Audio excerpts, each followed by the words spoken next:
అటు తెలంగాణ శాసనమండలిలో మంత్రి శ్రీధరబాబు మాట్లాడుతున్నారు. లైవ్ ద్వారా చూద్దాం.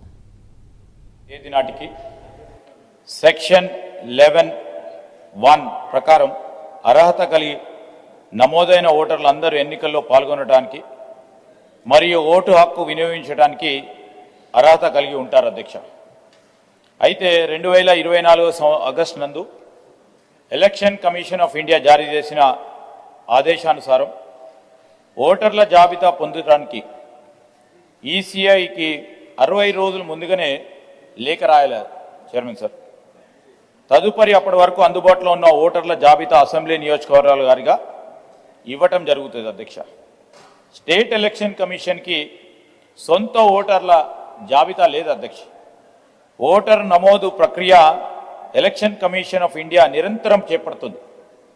కావున 60 రోజుల ముందుగానే లేఖ రాసిన తదుపరి ఈసీఐ జారీ చేసిన అసెంబ్లీ నియోజకవర్గ వారీగా ఓటర్ల జాబితా ఆధారంగా రాష్ట్ర ఎన్నికల సంఘం ఎన్నికల నిమిత్తం నోటిఫికేషన్ జారీ చేస్తుంది అధ్యక్ష. ఈరోజు పంచాయతీరాజ్ టీపీఆర్ చట్టం ప్రకారం దీనివల్ల న్యాయపరమైన చిక్కులు ఎదుర్కోవడం జరిగినందున ప్రస్తుతం టీపీఆర్ యాక్ట్ 2018 సెక్షన్ 11(1)ను సవరించడానికి చట్ట సవరణ చేయడం జరిగింది అధ్యక్ష. కావున ఎన్నికల కమిషన్ ఇచ్చే నాటికి rule 22 of registration of electoral rolls 1960 ప్రకారం అప్డేట్గా ప్రచురించబడ్డ ఓటర్ల జాబితాను ప్రామాణికంగా తీసుకొని సంబంధిత ఓటర్లకు ఎన్నికల్లో పాల్గొనడానికి అవకాశం కల్పించే విధంగా సాధ్యమైనంత వరకు యాజ్ ఫార్ యాజ్ పాసిబుల్ ఎన్నికల నోటిఫికేషన్ జారీ అయ్యే నాటికి ఓటర్లను తీసుకోవడానికి ప్రస్తుతం సెక్షన్ 11(1)ని చట్ట సవరణకి ఈరోజు ఈ సభ ముందట ప్రతిపాదించడం అయింది అధ్యక్ష. దీనివల్ల ఎలాంటి న్యాయపరమైన చిక్కులు కలిగే అవకాశం ఉండదు అధ్యక్ష. కావున ఈసీఐ జారీ చేసిన అప్డేటెడ్ మరియు ప్రచురించబడ్డ ఓటర్ల జాబితా ఆధారంగా రాష్ట్ర ఎన్నికల సంఘం ఎన్నికల నోటిఫికేషన్ జారీ చేస్తుంది అధ్యక్ష. నౌ డిస్కషన్ దీంట్లో టెక్నికల్ ఇష్యూనే కాబట్టి దీంట్లో చర్చించేదానికి పెద్దగా ఏమీ అవకాశాలు లేవు కాబట్టి మీ చెప్పండి తీర్మానం వల్ల. సార్, ఓటర్ల జాబితా విషయంలో రాష్ట్ర ప్రభుత్వం ఒక సవరణ తీసుకొని వచ్చింది సార్, బాగుంది సార్. కాకపోతే ఈ ఓటు నమోదు చేసుకున్న వాళ్ళంతా ఓటేస్తలేరు సార్, వచ్చిన బాధ అది. ఓటేస్తలేరు. సగం మంది ఆ రోజు ప్రభుత్వాలు సెలవులు ఇచ్చినా కంపెనీలు సెలవులు ఇచ్చినా వాళ్ళు ఇక్కడనే ఉండిపోతారు సార్. చదువు రానోడు ఓటేస్తేందుకు పోతాడు సార్. ఎందుకంటే నేను ఓటు వేయకపోతే అసలు జనాభా లెక్కలలో లేనని ఫీల్ అయిపోతాడు సార్. చదువుకొని ఓటైనటువంటి వాళ్ళు మనం చూస్తా ఉన్నాం సార్. ఒక్కొక్కసారి హైదరాబాద్లో కొన్ని చోట్ల 40%, 50% మంది ఓటింగ్లో పాల్గొనడం లేదు సార్. సో 22% ఒక్కొక్క తాన. మరి ఈ ఓట్లు నమోదు చేయడం కరెక్టే ఉంది, కానీ నమోదు చేయబడ్డటువంటి వాళ్ళు పక్కగా ఓటు వేయకపోతే మూడోసారికి ఓటు తీసేయాలి సార్. లేకపోతే ఓటు నమోదు చేసుకొని లాభం ఏంది? అతను 50% మంది తమ అభిప్రాయాన్ని ఓటు రూపంలో చెప్పకపోతే సరైన ప్రజాస్వామిక అభిప్రాయం రాదనేది నా ఉద్దేశం సార్. ప్రభుత్వం ఆ దిశగా ఆలోచించాలి సార్. ఖచ్చితంగా ప్రజలందరూ ఓటింగ్ లో పాల్గొనే విధంగా వాళ్ళను ఎంకరేజ్ చేయాలి సార్. అసలు ఓటైనోనికి పథకాల గురించి మాట్లాడే హక్కు ఏడు ఉంటుంది సార్. అందుకోసమే అటువంటి ఆలోచన చేస్తే బాగుంటుందని నా suggestion sir. Thank you. Dayakar గారు. అధ్యక్ష, ఈ మార్పు వల్ల కొంత స్టాండర్డ్ డేటా ప్రభుత్వం దగ్గర ఉండడానికి అవకాశం ఉంటుంది అధ్యక్ష. అయితే రెప్లికా కూడా ఒక అంశం అధ్యక్ష.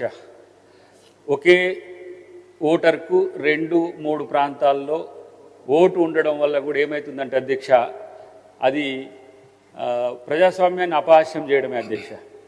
వేరే రాష్ట్రాల్లో ఉన్న వాళ్ళు ఒకటైతే ఇదే రాష్ట్రంలో కూడా ఉంటుంది.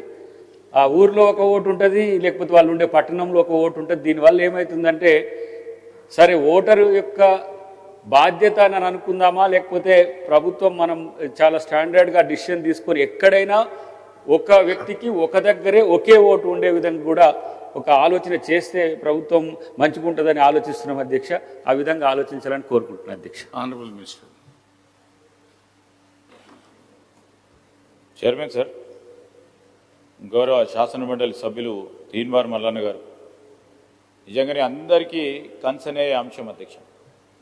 ప్రతి సందర్భంలో చూస్తూ ఉన్నాం, ప్రత్యేకంగా అర్బన్ ఓటర్కు సంబంధించిన అంశం విషయంలో వారు చెప్పిన ప్రస్తావన చాలా వరకు కూడా సబబుగా ఉంది. ఎందుకంటే చాలామంది ఓటర్లను ఈరోజు పెద్దలు చెప్తా ఉన్నారు అధ్యక్ష, 22% ఓటర్ నమోదు అంటే 78% ప్రజాస్వామికంగా వారు ఓటు హక్కును వినియోగించుకోలేకపోవడం చాలా దురదృష్టకరం, బాధాకరం అధ్యక్ష. వారు చెప్పినట్టు ఎవరైతే ఓటు వేస్తలేరో ప్రశ్నించే హక్కు ఏ విధంగా కలుగుతుందని వారు ప్రస్తావన చేశారు. ఆ విషయంలో కూడా వారు ఓ మాట చెప్పారు, 3వసారి ఓటు రాకుండా ఉంటే ఓటు తీయాలని.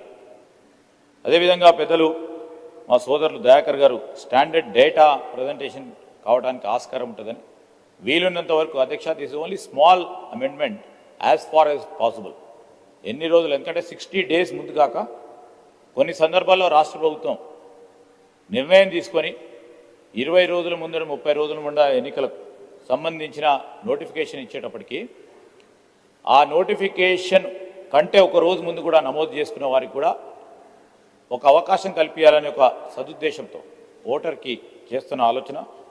మరి దయాకర్ గారు 1 ఓటర్ ఈరోజు అర్బన్ ప్రాంతం నుంచి ఇక్కడ ఓటు పెట్టుకొని గ్రామీణ ప్రాంతంలో ఒక్కొరికి ఓటు ఉన్నదో లేదో కొన్ని సందర్భాల్లో అట్లా రిపీట్ అవుతాను అధ్యక్ష.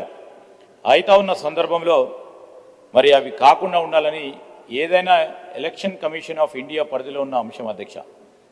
ఇది మీ అందరికి కూడా తెలుసు అధ్యక్ష, మీరందరికీ కూడా ఎలక్షన్ కమిషన్ ఆఫ్ ఇండియా పరిధిలో ఉండేది, దాని కిందనే స్టేట్ ఎలక్షన్ కమిషన్.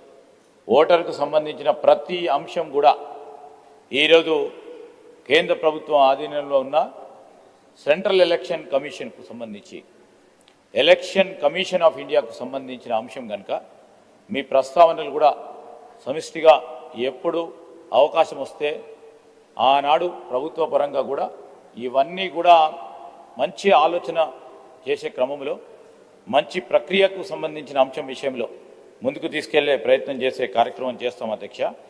మరి ఎలక్షన్ టైంలో ఎలక్షన్ కమిషన్ ఓటర్లకు అవగాహన కార్యక్రమం రెగ్యులర్గా కూడా చేపట్టడం జరుగుతున్నప్పటికీ అనేక సందర్భంలో మనం కూడా చూస్తూ ఉన్నాం అధ్యక్ష, మీరు అనేక సందర్భాల్లో కూడా ఈ అవేర్నెస్ క్యాంపెయిన్లో పాల్గొన్నారు.